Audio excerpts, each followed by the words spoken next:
comunidade do Quality Engineering, a mesa redonda dedicada ao tema do mono e do multirepo leva-nos a partilhar as vantagens do multirepo baseado na experiência dos vários participantes.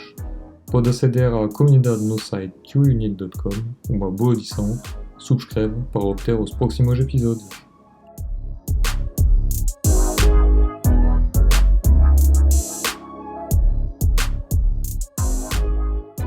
Pronto, e então a pergunta de como que isto pode melhorar a qualidade, quais são, se calhar não é tanto a questão da experiência, mas do vosso ponto de vista, o mono multirepo, o que é que pode permitir de melhorar, não é uma bem feito, não é? Estamos a falar se fica bem feito, porque eu tenho sempre em mente aqueles KPI do Accelerate, não é? Se no final estamos mais rápido a entregar com mais rapidez e qualidade. E não sei da vossa experiência, se, por exemplo, particularmente numa mudança, não é? De um mono para multirepo ou até o inverso, não é? Quais eram os impactos que vocês conseguiram ver a nível da qualidade do produto?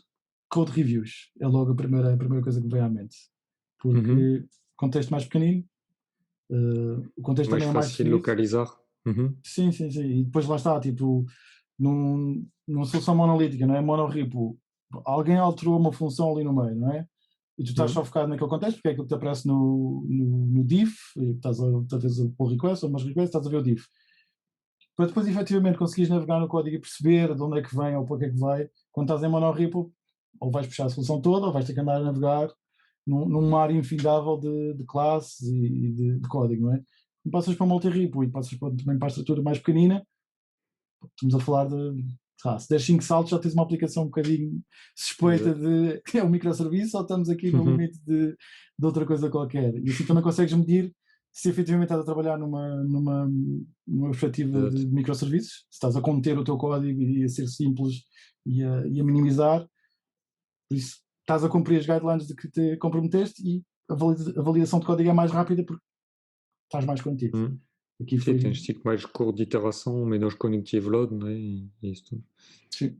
Não só no code review, mas depois nas campanhas de testes que vais executar com o componente, seja mais pequeno, podes ter mais testes até, corres e cobres mais código enquanto se tiveres o monolítico, ou consegues priorizar, ou tens maneira de priorizar os testes que vão correr para validar só aquilo que fizeste, ou corres tudo, que pode demorar muito tempo. Se tiveres uma coisa para fazer fixe preciso fazer rápido, se não tiveres maneira de priorizar testes, ou desligas os testes e puxas sem testes, ou corres os testes e demoras demasiado tempo. Aqui um bocado, acho que também é importante ver essa parte dos testes, do tempo de execução, e acho que facilita bastante ter mais pequeno.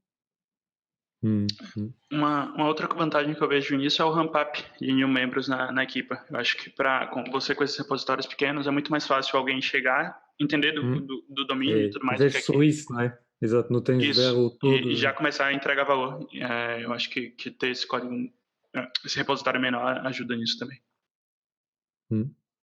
Sim, depois é mais... o risco que temos, não é o risco, mas temos de ter sempre à mente aquilo do qual é o trade-off da solução que escolhemos, não é? Porque normalmente, se não fizermos nada, estamos a acumular technical debt que deve ser medida e tratada, não é? E porque o que é que o Pet estava a dizer, não é? Não tem um exemplo, não é? Mas dizer há um dia por sprint que é dedicado a actualizar dependências, provavelmente é esse tipo de ações que temos de definir, não é? Consoante a solução que escolhemos, e qual é o trade-off da solução que escolhemos, e decidimos ou não, ou a qual nível decidimos tratar essas problemáticas que criamos, não é? Sim, vocês tocaram nos pontos todos que nós sentimos, ou seja, eu passei por isso, vi essa melhoria bastante, e melhorou bastante em termos de code reviews, em termos de building time, em termos de entregar logo o valor ao cliente muito mais rápido, os testes, ou seja, podes fazer ao componente, torna depois muito mais, como é micro, né? Já não é... E depois mesmo depois também foi um bom ponto ali do Rafael, nos novos elementos, eu também passei por isso, que também já saiu elementos da equipa e entrou novos elementos, o onboarding, o processo de onboarding e depois pô-los logo a produzir esses novos elementos é muito mais fácil porque podes, ok, está aqui esta repo, podes começar a desenvolver esta funcionalidade e ele só está ali concentrado naquele domínio, naquela repo, nem precisa.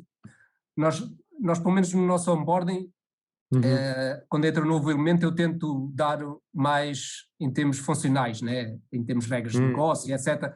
E mais o workflow, depois também operacional, aqui da equipa de desenvolvimento.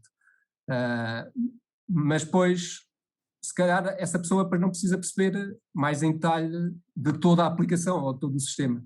E foca-se ali e começa logo a produzir. E tem acontecido isso. Por isso, o resultado destes pontos todos tem decidido isso. Por isso isto acontece. Pronto, só para transmitir isso. Obrigado pelo vosso tempo. Espero que essa partilha de experiências tenha sido útil e seja acionável para vocês no vosso contexto. Podem encontrar o resumo desse podcast no site qinit.com com outros conteúdos. Podem ficar a par do próximo episódio só fazendo subscribe. Até a próxima!